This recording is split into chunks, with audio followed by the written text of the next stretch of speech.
The Power of Habit, Why We Do What We Do in Life and Business, by Charles Duhigg.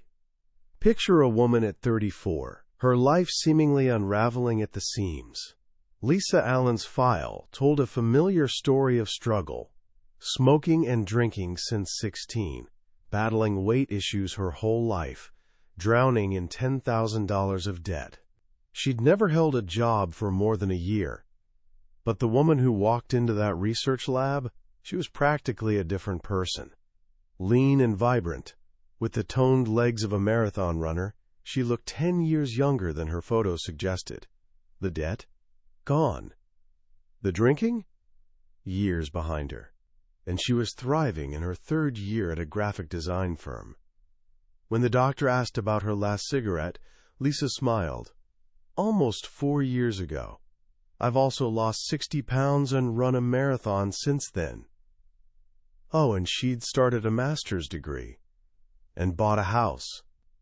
For 3 years, a team of neurologists, psychologists, and geneticists had been studying Lisa and others like her, people who'd completely transformed their lives in remarkably short periods. They measured vital signs, installed cameras in homes, sequenced DNA, and literally watched their brains respond to temptation.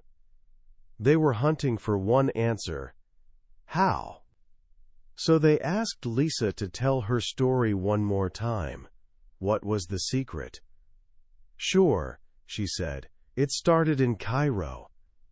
A few months earlier, her husband had dropped a bomb. He was in love with someone else. What followed wasn't Lisa's finest hour. Grief turned to obsession, following his new girlfriend around town, making drunken scenes she'd rather forget. So on impulse, with her credit cards not quite maxed out, she booked a trip to Egypt. Her first morning in Cairo, she woke disoriented and jet-lagged in the darkness. She reached for a cigarette, but something was wrong. The smell of burning plastic hit her nose before she realized she was trying to light a pen, not a Marlboro. Lying there in bed, smelling that acrid plastic smoke, something inside her cracked open. A wave of sadness crashed over her. Everything she'd ever wanted felt like it had crumbled to dust. She couldn't even smoke right. But in that desperate moment, she felt something else. A need to change at least one thing she could actually control. So there, sitting in a Cairo taxi heading toward the pyramids, she made what seemed like a crazy decision. She'd come back to Egypt one day and trek through the desert. And to survive an expedition like that, she told herself, she'd have to quit smoking. Here's the thing the scientists knew, though. The desert trek didn't actually matter. When she finally did it 11 months later, it was in an air-conditioned caravan with plenty of water, food, and GPS. She could have smoked a whole carton without any real consequences. But in that taxi, Lisa didn't know that. That single decision, the conviction that she had to quit smoking to achieve this one goal, set off a chain reaction. Over the next 6 months, she replaced smoking with jogging. That changed everything else. How she ate, how she slept, how she saved money, how she planned her days. When researchers examined images of her brain, they discovered something remarkable. Her old habit patterns were still there, carved into her neurology. But they'd been crowded out, overridden by new patterns. As her habits changed, so had her brain. It was one keystone habit that taught her how to reprogram everything else. What if there's a hidden force shaping almost everything you do every single day? A force that determines whether you succeed or fail, whether you're happy or miserable, healthy or sick. And what if understanding this force could help you rewrite your own story, just like Lisa did? That's the incredible promise of the book we're exploring today, The Power of Habit, by Pulitzer Prize-winning investigative reporter Charles Duhigg. This isn't just a book, it's a manual for understanding the hidden architecture of our lives. Duhigg takes us from MIT laboratories to Fortune 500 boardrooms, from NFL sidelines to the front lines of the civil rights movement, all to uncover one simple, profound truth. Almost everything we do is governed by habit. And here's the most powerful part. Habits aren't destiny. They can be changed. By the end of our time together, you'll understand the simple three-step loop that runs your life. You'll know the secret ingredient that turns a simple action into an unbreakable craving. And most importantly, you'll hold the key to changing the patterns that define who you are. So let's begin. Imagine your brain as an onion. The outer layers, closest to your scalp, are evolutionary newcomers. They handle complex thought, laughing at jokes, inventing new things. But deep inside, near the brainstem, sits something much older and more primitive, a golf ball-sized lump of tissue called the basal ganglia. For years, scientists didn't really understand its purpose. They knew it was involved in diseases like Parkinson's, but its full function remained mysterious. Then in the 1990s, MIT researchers got curious. They noticed that animals with injuries to this area struggled to learn new tasks, like running through mazes. So they decided to take a closer look, implanting tiny sensors into rats' brains and placing them in T-shaped mazes with chocolate at one end. At the start, there's a partition that opens with a loud click. The first few times the rat hears it, chaos ensues, wandering aimlessly, sniffing corners, scratching walls. It can smell the chocolate but has no clue how to find it. During this phase, the probes show its brain firing on all cylinders, analyzing every sight, sound, and smell. It's working furiously. But then something remarkable happens. After running the same route day after day, the rat gets faster. It stops sniffing corners, makes fewer wrong turns, zips straight to the chocolate. And as this happens, its mental activity decreases. As the route becomes automatic, the rat thinks less and less. The brain regions handling decision-making and memory go quiet. It's as if the brain is saying, "I've got this. No need to think anymore, just run." Scientists call this process chunking, when the brain converts a sequence of actions into an automatic routine, and it's at the very heart of how habits form. The MIT researchers discovered this entire process is orchestrated by a simple three-step neurological loop. First, there's a cue, the trigger that tells your brain to go into automatic mode and which habit to use. For the rat, it was the click of the partition opening. Second, there's the routine, the behavior itself, which can be physical, mental, or emotional. For the rat, it was running through the maze. Finally, there's the reward, what helps your brain figure out if this particular loop is worth remembering for the future. For the rat, it was delicious chocolate. Cue, routine, reward. Over time, this loop becomes increasingly automatic. Think about backing your car out of the driveway. When you first learned to drive, it required intense concentration. You had to think about every single step, opening the garage, adjusting mirrors, checking for obstacles, foot on the brake, shifting into reverse. Now you do it without a second thought, maybe while sipping coffee and planning your day. That's because as soon as you grab your car keys, the cue, your basal ganglia kicks in, and the whole routine unfolds automatically. The reward? You're safely on your way to work. Habits emerge, Duhigg explains, because our brains constantly look for ways to save effort. An efficient brain lets us stop thinking about basic behaviors so we can devote mental energy to more important things, like inventing irrigation systems or, video games. But this elegant system has a downside. The brain can't distinguish between good habits and bad ones. Once a habit is encoded, it never really disappears. It lurks in our brains, waiting for the right cue to trigger the routine. This is why quitting smoking, stopping snacking, or starting exercise is so hard. The old patterns are always there. To understand how deep these patterns run, even when our conscious mind is gone, Duhigg introduces us to one of medical history's most fascinating characters, a man known as Eugene Pauly, or EP. In 1992, a virus ravaged Eugene's brain, completely destroying the part responsible for short-term memory, the medial temporal lobe. From that day forward, he couldn't form new memories. He couldn't remember what he ate for breakfast, his doctors, names, or even that he had a memory problem. Leave the room and return a minute later, he'd meet you as if for the first time. And yet, Eugene could still form new habits. His wife Beverly noticed something strange.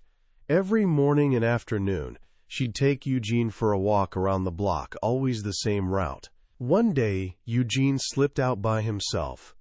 Beverly was frantic.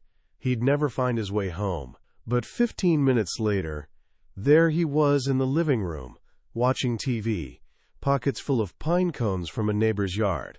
He'd gone for his walk and found his way back, despite being unable to draw a map of his own house. A scientist named Larry Squire decided to test this. He gave Eugene a task: choose between pairs of colored objects.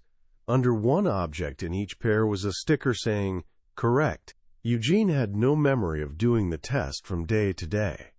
But after weeks of training, he started picking the correct object almost every time. "How am I doing this?" he asked the researcher, bewildered. "It's here somehow or another," he said, pointing to his head, "and the hand goes for it." Eugene's brain had built a habit loop. The pair of objects was the cue. Choosing one was the routine. The satisfaction of finding the correct sticker was the reward. His conscious mind was gone, but his habit-forming brain was perfectly functional. Eugene's story is a powerful, almost haunting demonstration that habits can operate completely outside our awareness. They're a fundamental force of our neurology. We might not remember the experiences that create them, but once lodged in our brains, they influence our actions, often without our realization. This brings us to a critical question. If the habit loop is so powerful and automatic, how can we ever create a new one? How do you build a good habit from scratch? For that, we turn to one of the 20th century's greatest advertising legends, Claude C. Hopkins. In the early 1900s, Hopkins was approached with a business idea, a new, minty toothpaste called Pepsodent. At the time, selling toothpaste was considered financial suicide. Despite a national crisis of rotting teeth, hardly anyone in America brushed. The habit simply didn't exist. Hopkins knew he couldn't just tell people to brush. He needed to tap into the habit loop. He needed a cue and a reward. So he sat down with dental textbooks and found a reference to mucin plaques on teeth, which he later called the film. This was genius. Tooth film is a naturally occurring membrane. It's always been there. You can get rid of it by eating an apple or running your tongue over your teeth. But Hopkins decided to turn this universal, impossible-to-ignore sensation into a cue. His ads were everywhere. "Just run your tongue across your teeth," one read. "You'll feel a film. That's what makes your teeth look off color and invites decay." Suddenly, millions of people were running their tongues over their teeth, feeling a film they'd never noticed before. Hopkins had found a simple, obvious cue. And the reward? "Pepsodent removes the film," another ad proclaimed, next to pictures of smiling beauties. The reward was a prettier smile, a sense of beauty and attractiveness. Within a decade, toothbrushing went from an obscure practice to a daily ritual for more than half the American population. Pepsodent became one of the best-known products on Earth. Hopkins had seemingly cracked the code. Find a simple cue. Clearly define the reward. But it turns out there's a third, hidden ingredient, an element so powerful that Hopkins used it without even knowing it. An element that explains why some habits take hold and others don't. That ingredient is craving. To understand craving, we return to the lab, this time with neuroscientist Wolfram Schultz and a monkey named Julio. Schultz put a very thin electrode into Julio's brain to monitor neural activity. Julio's job was simple. When colored shapes appeared on a screen, the cue, he had to touch a lever, the routine. If he did it right, a drop of blackberry juice would run down a tube onto his lips, the reward. Julio loved blackberry juice. At first, when Julio got the juice, Schultz saw a spike in brain activity, a pattern that essentially said, "I got a reward." But as the experiment continued and the behavior became habitual, something shifted. The "I got a reward" spike started appearing before the juice arrived. It happened the instant Julio saw the shapes on screen. His brain had started anticipating the reward. This anticipation, this expectation of pleasure, is the neurological root of craving. Then Schultz changed the experiment. Sometimes the juice didn't arrive, or was delayed. When this happened, Julio would get angry or mopey. Inside his brain, a new pattern erupted, a pattern of desire and frustration. When Julio anticipated the juice but didn't get it, that anticipation turned into a craving that drove his behavior. This is what makes the habit loop spin. The cue doesn't just trigger a routine. It triggers a craving for the reward to come. When a smoker sees a pack of cigarettes, her brain starts anticipating the nicotine hit. That craving makes her reach for a cigarette, unthinkingly. When your phone buzzes with a new message, your brain anticipates the momentary distraction. That craving makes you check it, even in the middle of a meeting. Cravings are what drive habits. Now let's go back to Claude Hopkins and Pepsodent. Turns out, dozens of other toothpaste companies had used the same Q-tooth film and same reward, beautiful teeth. None of them worked. So why did Pepsodent succeed? Because, unbeknownst to Hopkins, Pepsodent contained ingredients like citric acid and mint oil, irritants that created a cool, tingling sensation on the tongue and gums. Customers started associating that tingle with cleanliness. They began craving that sensation. If they forgot to use Pepsodent, they missed the tingle. Their mouth just didn't feel clean. Hopkins wasn't selling beautiful teeth. He was selling a sensation. He'd accidentally stumbled upon the power of craving.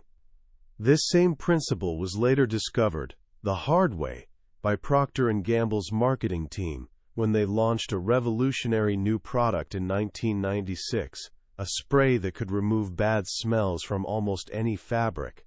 They called it Febreze. P&G had spent millions developing it. Market research showed consumers were desperate for something that could eradicate odors, not just mask them. Their first ad campaign was built on a simple habit loop. The cue was a bad smell, cigarettes, pets.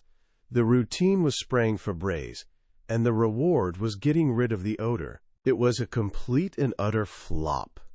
The team panicked. Their careers were on the line. What went wrong? They went back into people's homes to investigate. They visited one woman who had 9 cats. The smell was so overpowering that one researcher gagged. "What do you do about the cat smell?" a scientist asked her. "It's usually not a problem," she said. "How often do you notice it?" "Oh, about once a month." That was the revelation. The people who needed Febreze most, the smokers, the pet owners, were noseblind to the smells in their own lives. The cue was invisible to them. The team was about to give up when they visited another woman's home. It was clean and tidy. She loved Febreze. "I use it every day," she told them. "But what smells are you trying to get rid of?" they asked. The house didn't seem to have any bad odors. "Oh, I don't really use it for bad smells," she said. "I use it as a final touch after I'm done cleaning. A couple sprays when I'm done in a room.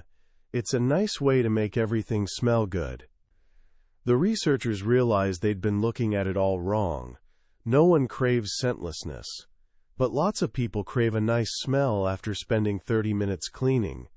It's the reward, the little celebration that says, "I'm done." So P&G reformulated Febreze, adding more perfume. They changed the ads. Instead of showing people getting rid of bad smells, commercials showed women spraying freshly made beds and just laundered clothing, with looks of satisfaction. The new cue was finishing a cleaning task. The routine was spraying Febreze. The reward was that light, clean scent signaling a job well done. They'd created a craving. Sales doubled in 2 months. Today, Febreze and its spin-offs are $1 billion a year business. So we have the full formula for creating a new habit: cue, routine, reward, all powered by a craving for the reward to come. But what about changing an old habit, a bad one? For that, we need what Duhigg calls the golden rule of habit change. To understand it, we head to the sidelines of the National Football League with coach Tony Dungy. In 1996, Dungy took over the Tampa Bay Buccaneers, one of the worst teams in professional sports history. They were a laughingstock. Dungy came in with a radical philosophy. He believed the key to winning wasn't about having more plays or more complicated strategies. It was about changing players' habits. He told them, "Champions don't do extraordinary things. They do ordinary things, but they do them without thinking, too fast for the other team to react." But Dungy knew he couldn't create new habits from scratch. These were professional athletes who'd spent their entire lives building the habits that got them to the NFL. So instead, he focused on changing their old ones. His strategy embodied the golden rule. You can't extinguish a bad habit, you can only change it. The rule is this: to change a habit, keep the old cue, deliver the old reward, but insert a new routine. Dungy didn't teach his players hundreds of new formations. He taught them a handful of simple ones. He used the same cues they were already accustomed to: the formation of the opposing team, the stance of a lineman. He offered the same reward they all craved: victory. But he changed the routine. Instead of having them analyze a dozen different things on the field, he trained them to react automatically to just one or two keys. He drilled these new, simpler routines over and over until they were faster and more automatic than their old, complicated habits. It took time. The team struggled at first, but slowly, the new habits took hold. The Bucs started winning. They went to the playoffs for the first time in 15 years. Dungy's system worked.